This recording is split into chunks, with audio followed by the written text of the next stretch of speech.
Hello everyone and welcome back to my channel, and in this video I'm going to break down the March 2023 numbers that were just reported by Treb, as well as what the spring market's going to bring us.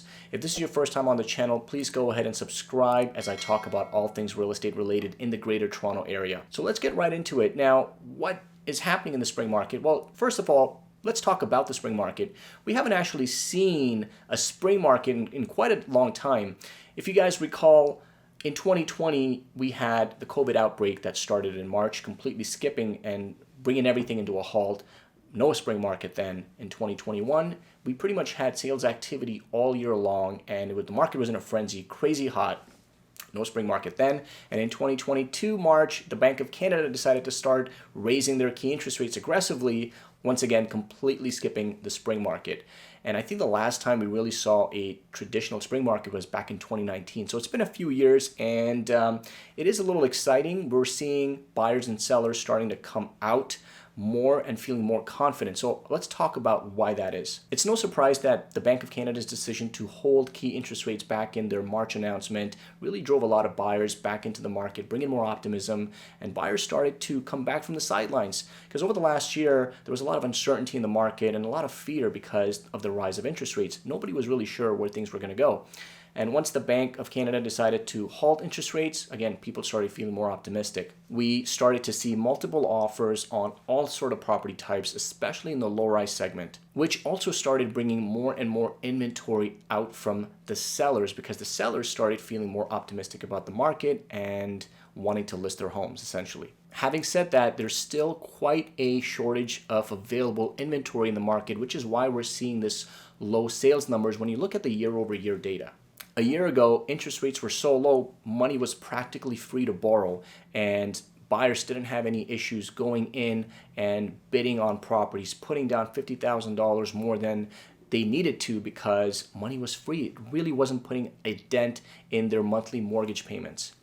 And sellers were happy because they were getting top dollar for their property that they hadn't seen in a long time. So in many ways, prices were incredibly inflated. And that's why when we look at the year-over-year numbers, they're very much skewed because of those inflated prices back then. And the real reason values had started to come down when you look at the year-over-year numbers is mainly due to the fact that interest rates were so high that people's borrowing capacity had come down significantly. So, for example, if somebody was able to afford a $1 million home back in February of last year, which was the peak, and they could borrow $1 million, can only borrow up to $800,000 now. Essentially, all it is they're no longer able to afford $1 million.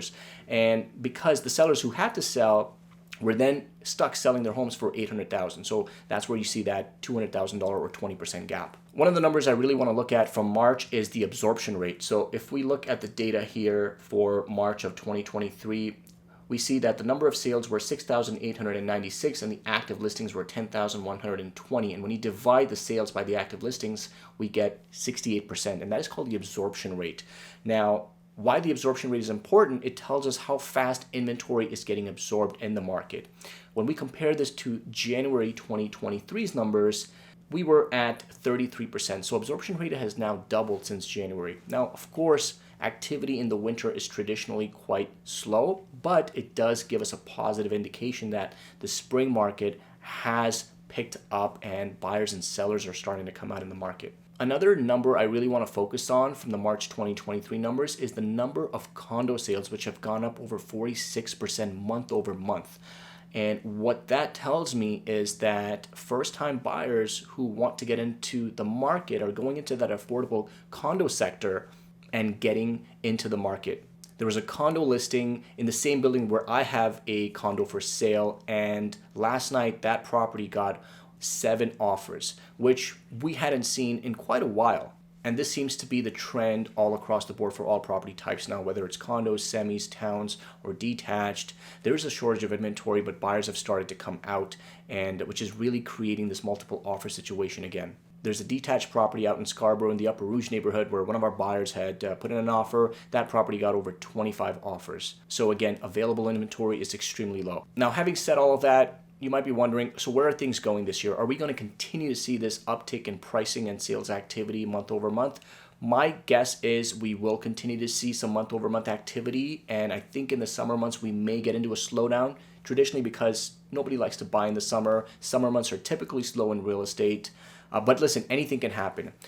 The Bank of Canada could decide to also take drastic measures if they don't like the unemployment numbers or the inflation numbers and decide to go an aggressive hike again, and that could bring activity to a screeching halt. So that remains to be seen. The Bank of Canada is about to make their next announcement in a week or week and a half, and I'll be curious to see what they do. If they continue to do a halt in rate hikes, then we're likely going to continue to see this upward trend in prices and values. Now, if you're a buyer or seller in this market and you're wondering what you should do, whether you should buy right now, or if you're a seller wondering if this is the right time to sell, go ahead and book a consultation with me in the description below. I'd be happy to give you my thoughts, no obligation. And if you found some value in this video, please go ahead and like, and of course, don't forget to subscribe. I'll see you guys in the next video. Take care.